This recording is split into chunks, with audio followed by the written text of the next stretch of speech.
ডিভিসির জল ছাড়ার ফলে প্লাবন পরিস্থিতি হুগলির খানাকুলে। নতুন করে জল ঢুকেছে একাধিক গ্রাম পঞ্চায়েত এলাকায়। ইতিমধ্যেই খানাকুলের 20টি বেশি পঞ্চায়েত এলাকা প্লাবিত হয়েছে। ভাসছে মারোখানা, পানশিউলি, জগৎপুর, রাজহাটি 1-2, পলাশপাই 1-2, ধান্যগড়ি সহ একাধিক গ্রাম পঞ্চায়েত এলাকা। জল ঢুকেছে একাধিক স্কুলেও। বেশ কয়েকটি পঞ্চায়েত জলের তলায় চলে গিয়েছে। জল উঠতে শুরু করেছে খানাকুল হাসপাতালেও। বন্ধ হয়ে গিয়েছে একাধিক রাস্তাঘাট, যোগাযোগ ব্যবস্থা। অনেকেই বাড়ি ছেড়ে আশ্রয় নিয়েছেন ত্রাণ শিবিরে, আবার অনেকে জলবন্দী হয়ে পড়ে রয়েছেন। হঠাৎ করেই বন্যা পরিস্থিতি তৈরি হওয়ায় হতবাক এলাকার মানুষজন। এমনই এক ব্যক্তি হলেন সুশান্ত ভট্টাচার্য।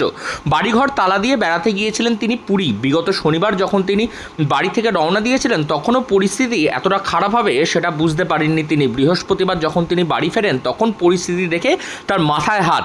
বাড়ির এলাকায় 1 কোমর পর্যন্ত জল, নিজের বাড়িও রয়েছে জলের তলায়। পরিস্থিতি সামাল দিতে তড়িঘড়ি বাড়ি ফিরছেন তিনি।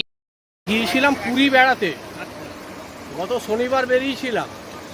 এবার হঠাৎ আজকে তো ট্রেনে নেমেছি হাওড়ায়, এইরকম সিচুয়েশান এটা ফেস করতে হচ্ছে। কি আর করা যাবে, বাড়ি তো ফিরতে হবে। মানে কি গাড়ি আসছে না? না, গাড়ি আসছে না। মারুতি ওই পর্যন্ত এসে এখানটা পার হওয়ার রিস্ক নিলেন না। এই রাস্তায় কোনোদিন আগে জল উঠেছে? এর আগে হ্যাঁ, জল তো উঠেছে, মানে এইরকম তবে এখনো না। তবে আগে আরো নিচু ছিল, এখন অনেকটা উঁচু হয়েছে। তারপরে উঁচু হওয়ার পরেও জল উঠে গেছে। জলটা কিসের জন্য উঠছে?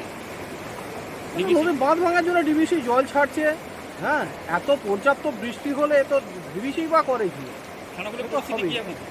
খানাকুলের পরিস্থিতি এখন তো আমি এখান থেকে বলতে পারছি না, আমি তো এই বাড়ি ফিরছি। কি দেখছেন? দেখা যাক কি দেখছেন? হ্যাঁ, কি পরিস্থিতি কি দেখছেন? পরিস্থিতি খুব ভয়াবহ পরিস্থিতি। চারিদিকেই বাঁধ ভেঙেছে এবং অনেক দিন পরে এরকম একটা ভয়াবহ পরিস্থিতির সৃষ্টি হলো। আপনার নাম? আমার নাম সুশান্ত ভট্টাচার্য। কোথায় যাবেন এখন? আমি যাবো খানাকুল। হ্যাঁ। এই বিষয়ে সুশান্ত ভট্টাচার্য বলেন, গত সপ্তাহের শনিবার তিনি যখন পরিবার সমেত বেড়াতে গিয়েছিলেন পুরীতে, তখন তিনি সেখানে গিয়ে সমুদ্রের ঢেউ দেখেছেন। এবার এখানে এসে দেখছেন জলের ভয়াবহ স্তর। পরিস্থিতি দেখে তিনি নিজেই হতবাক। হাওড়া থেকে ট্রেনে থেকে নামার পর তারা জানতে পারেন তাদের এলাকা নাকি পুরো ডুবে গিয়েছে। খানাকুলের বাসিন্দা সুশান্ত ভট্টাচার্যের গোটা গ্রাম তখন জলের তলায়।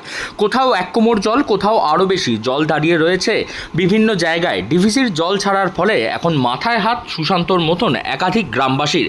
তিনি নিজের গ্রামে ফিরে এসে যখন নিজের বাড়ি দেখছেন তখন তিনি একেবারে হতবাক, কারণ গোটা এলাকা বাড়ি সমেত সব জায়গা জলমগ্ন হয়ে পড়ে রয়েছে। কবে এই জলস্তর কমবে এবং কবে এর থেকে রেহাই পাবেন মানুষজন, তাই দিকেই তাকিয়ে রয়েছে সকলে।